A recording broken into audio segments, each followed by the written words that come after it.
ID aula 285781, Direito Processual Penal, Exame de Ordem, primeira fase, aula 18, professor Tiago Pacheco.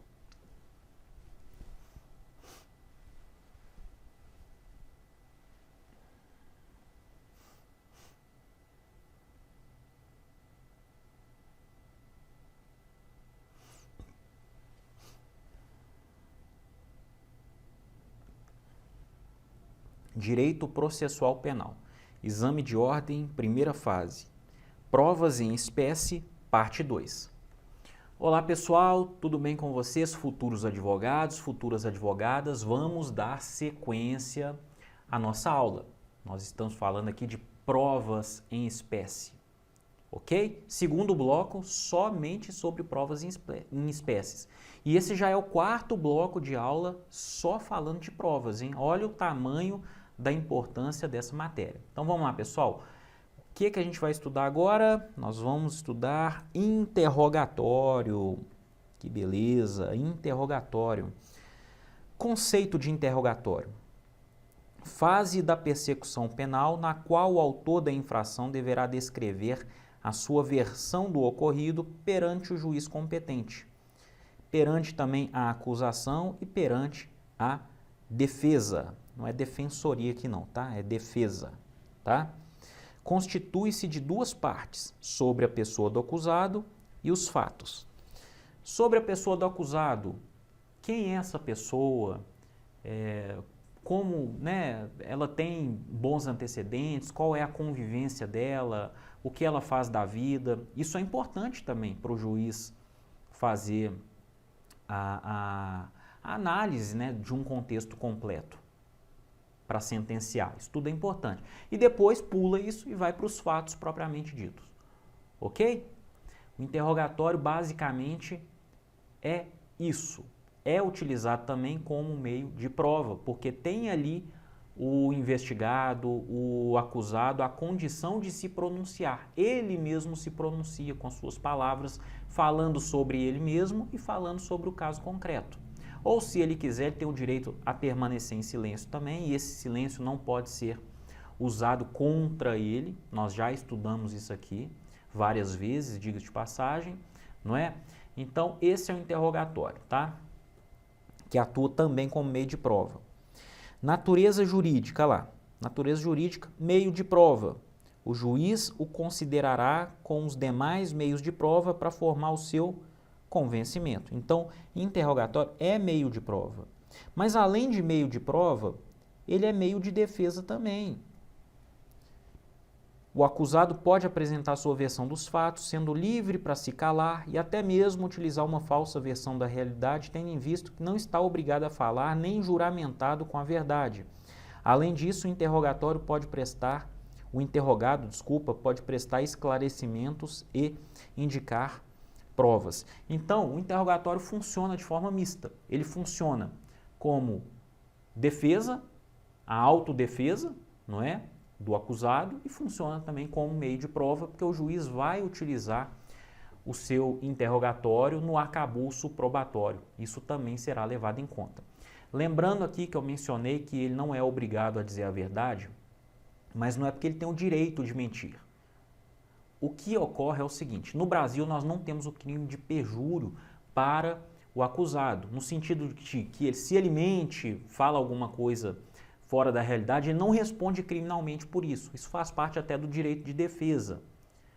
Obviamente não é um ato ético, é um ato antiético, mas não é criminalizado, desde que essa mentira gere uma outra conduta, por exemplo, denunciação caluniosa ou calúnia, que é um crime contra a honra e face de outra pessoa. Mas ele tem esse direito de amoldar os fatos, contar os fatos na sua visão, tá?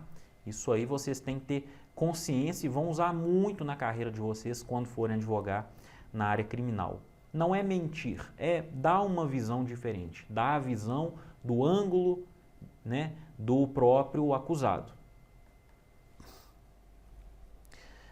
Então nós adotamos essa teoria, que é um meio misto, né? É um meio de prova e um meio de defesa ao mesmo tempo. Prevalece esta corrente sobre a natureza jurídica do interrogatório, tá? O artigo 185 do Código de Processo Penal reforça o aspecto de meio de defesa do interrogatório. Olha só, está lá nas provas. Estando lá no meio das provas, a gente fala com segurança, é um meio de prova. Está lá, está apontado pelo Código de Processo Penal como um meio de prova. Mas o artigo 185, ele também fala para a gente, olha, é prova, mas também é um meio de defesa. E se você observar, a prova é produzida para isso mesmo. O acusado ele faz prova para provar a sua defesa, provar que ele é inocente. É mais ou menos assim, no fundo é tudo a mesma coisa, tá? Mas olha só o artigo 185. O acusado que comparecer perante a autoridade judiciária no curso do processo penal será qualificado e interrogado, olha lá, na presença de seu defensor, a presença obrigatória do defensor, tá? Constituído ou nomeado. Isso aqui é contraditório. O interrogatório do acusado preso será feito no estabelecimento prisional em que se encontrar, em sala própria, desde que estejam garantidas a segurança do juiz e auxiliares, a presença do defensor e a publicidade do ato. Inexistindo segurança, o interrogatório será feito nos termos do Código de Processo Penal. Pode o juiz ir lá no estabelecimento prisional fazer o interrogatório? Pode fazer. Agora, isso também hoje em dia pode acontecer, nós sabemos, né, por videoconferência e tem acontecido com muita frequência. Se a pandemia nos trouxe algum ensinamento, né, de tanta coisa ruim que veio da pandemia, mas veio coisa boa também. O próprio direito está se modernizando, hoje as audiências por teleconferência estão muito comuns, advogados advogando de casa, juízes decidindo de casa, o preso falando do próprio presídio, economizando para o Estado, o transporte, não é? Todo o aparato logístico para levar um preso para o fórum, não é barato isso e é perigoso também, perigoso para quem leva, perigoso para o próprio preso. Então, nós temos aí a evolução do direito, não é? Parágrafo 2º, antes da realização do interrogatório, o juiz assegurará o direito de entrevista reservada do acusado com seu defensor. Se ele não conversou com o defensor ainda, ele tem direito, reservadamente, só os dois ali, para eles articularem o que será falado. Ok? Características do interrogatório. Primeira coisa, é um ato personalíssimo. Por que personalíssimo? Só o réu pode ser interrogado. E se houver mais de um, são interrogados separadamente.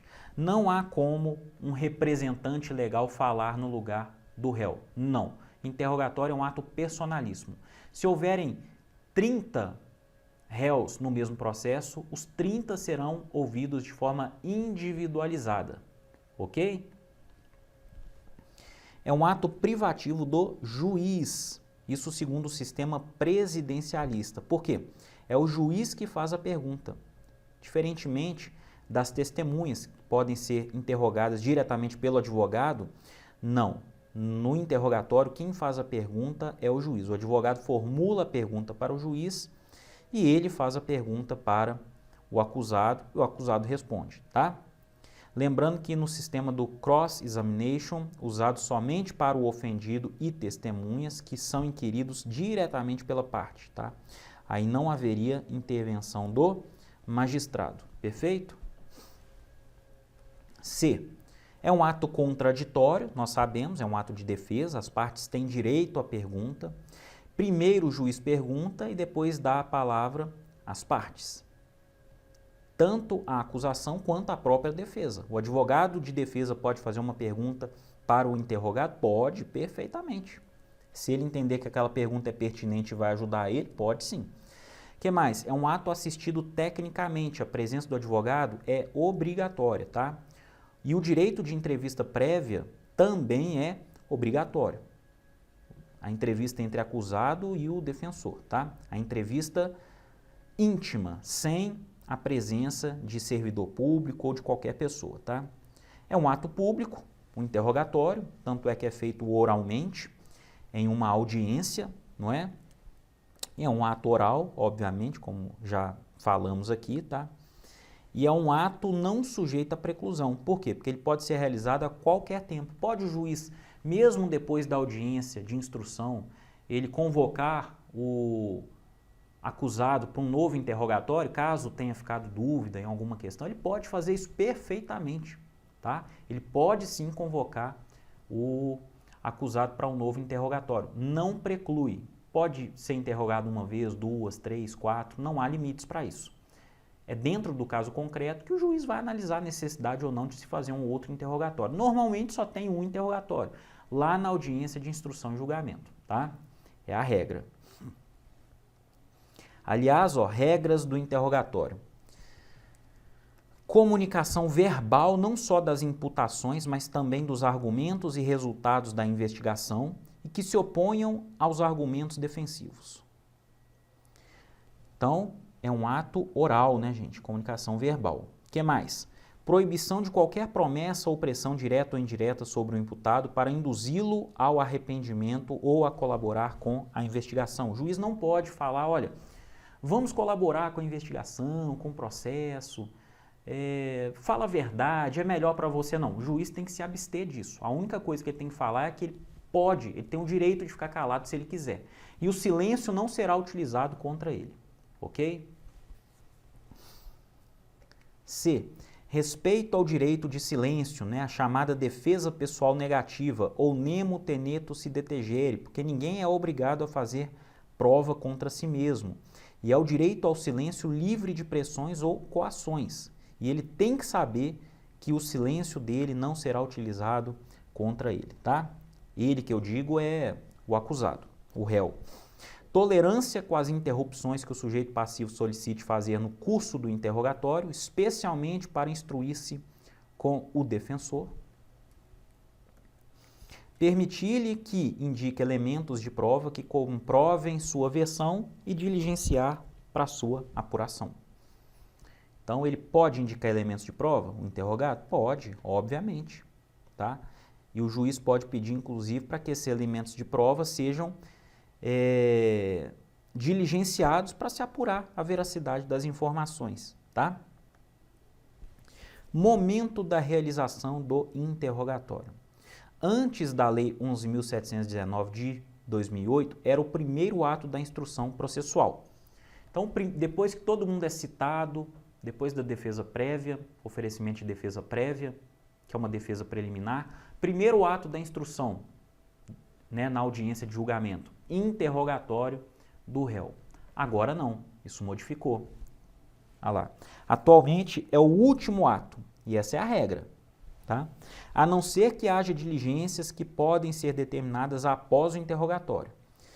Isso, gente, reforça que o interrogatório também tem natureza de meio de defesa e não somente de prova. Justamente por isso o réu é o último a ser ouvido, porque ele pode inclusive contestar tudo que foi dito pela vítima, pela testemunha, pelas provas, né, periciais eventualmente apresentadas. Então ele é o último a ser ouvido. Essa é a regra do procedimento, no processo comum, por exemplo, tá? Em alguns procedimentos com rito especial, o interrogatório ainda é realizado no início. Por exemplo, na Lei de Drogas, Lei 11.343 de 2006, tá? E nos procedimentos originários dos tribunais superiores também. O interrogatório é o primeiro ato da instrução, mas isso é exceção. A regra, inclusive no procedimento ordinário, é que o réu seja ouvido por último. Interrogatório por videoconferência, que a gente já adiantou aqui nessa aula. Ocorre excepcionalmente por decisão fundamentada de ofício do juiz ou a requerimento das partes. Então, as partes podem requerer, obviamente, né, a audiência por videoconferência. Mas o juiz também, se ele entender, ninguém pede ele, mas ele de ofício pode decidir isso. Ah, mas aí o juiz está declinando do princípio da inércia, do princípio dispositivo, em que ele só age quando provocado. Não, gente. Eu falo aqui de novo, o juiz está em busca da verdade real e ele mesmo precisa manusear essas provas. Em uma situação, por exemplo, que a audiência por videoconferência facilite a prova, porque não haveria, por exemplo, a agenda para uma oitiva nos próximos 3 ou 4 meses. Não, vamos fazer por videoconferência que a gente pode fazer hoje, amanhã, ao invés de deixar para 3, 4 meses, fazer presencialmente. Não, vamos fazer logo, tá? Verdade real, o juiz busca a verdade real, seja ela favorável ou contrária ao réu, mas o que o juiz busca é a verdade real, tá? Artigo 185, parágrafo 2º. Excepcionalmente, o juiz, por decisão fundamentada de ofício ou a requerimento das partes, poderá realizar o interrogatório do réu preso por sistema de videoconferência ou outro recurso tecnológico de transmissão de sons e imagens em tempo real, desde que a medida seja necessária para atender a uma das seguintes finalidades. Primeira delas, prevenir risco à segurança pública quando exista fundada suspeita de que o preso integre organização criminosa ou de que por outra razão possa fugir durante o deslocamento. Olha só, aqui são as condicionantes, tá? Mas a gente sabe que hoje em dia essas condicionantes têm ganhado mais liberdade, né? Não estão prendendo tanto assim o magistrado. Mas vamos lá. Prevenir um risco à segurança pública quando o sujeito integra uma organização criminosa perigosa, não é? E há risco ali de fuga, risco de resgate do preso durante o deslocamento, terrível. O que mais? Viabilizar a participação do réu no referido ato processual quando haja relevante dificuldade para o seu comparecimento em juízo, por enfermidade ou outra circunstância pessoal, uma questão de mobilidade, por exemplo, não é? Mais, impedir a influência do réu no ânimo de testemunha ou da vítima, desde que não seja possível colher o depoimento destas por videoconferência, nos termos do artigo 217 deste Código. Então, se o réu for influenciar negativamente a vítima, a testemunha, caso isso possa acontecer, nós vamos fazer por videoconferência. Caso o réu, ou melhor, caso a vítima ou a testemunha não possam ser ouvidas por videoconferência, é o réu que vai ser ouvido por videoconferência. O que mais? Responder a gravíssima questão de ordem pública, não é? Quando o réu está respondendo a gravíssima questão de ordem pública, ele vai por videoconferência, tá? E essas situações têm sido relativizadas, principalmente depois da pandemia. As audiências de custódia, por exemplo, têm sido feitas de modo geral por videoconferência. A maioria delas, pelo menos, tá? Da decisão que determinar a realização de interrogatório por videoconferência, as partes serão intimadas com 10 dias de antecedência.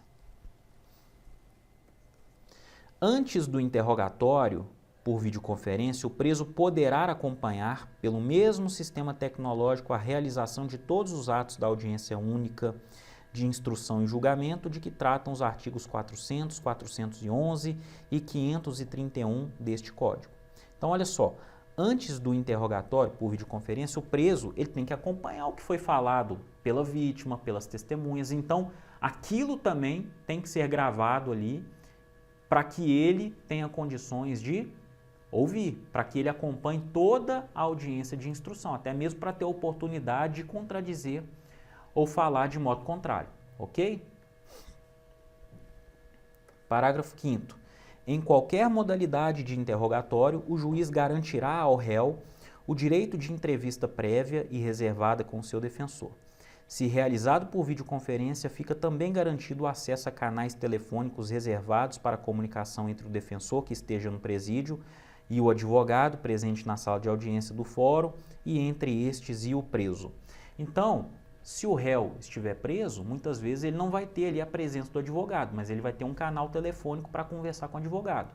Ele tem direito, em qualquer circunstância, a uma entrevista com o advogado, tá? Isso dá causa à nulidade absoluta, diga-se de passagem. Pronto, falamos tudo sobre interrogatório. Agora vamos para a confissão. Confissão, será que é a rainha das provas? Como muita gente fala, né? A confissão é a rainha das provas. Se o criminoso fala que ele cometeu o crime, quem que vai discutir de modo contrário? Quem que vai falar de modo contrário? Será que é isso? Não é isso não, viu? Não é bem assim que a doutrina entende não. Olha só, O próprio réu assume a autoria do fato investigado ou processado.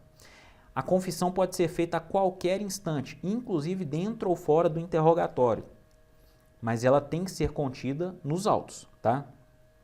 E ela constitui uma prova de maior capacidade de convencimento do magistrado. Sim, mas não é necessariamente a rainha das provas. É uma prova muito boa, muito boa. Se o próprio réu fala que ele é culpado, é uma prova muito boa, mas não suficiente para falar que é a rainha das provas. Ela não supre, por exemplo, a necessidade do exame de corpo de delito, como a gente viu na aula passada lá no artigo 158 do Código de Processo Penal. Quando a infração deixa vestígios, o exame de corpo de delito é obrigatório e nem a confissão supre a ausência dessa perícia necessária. Por isso, a confissão não é a rainha das provas, tá? É uma prova muito boa, excelente, que dá ao juiz a capacidade de decidir conforme aquilo que foi confessado, mas ela não é absoluta, ela não é plena. Ela é uma ótima prova, mas não plena, ok?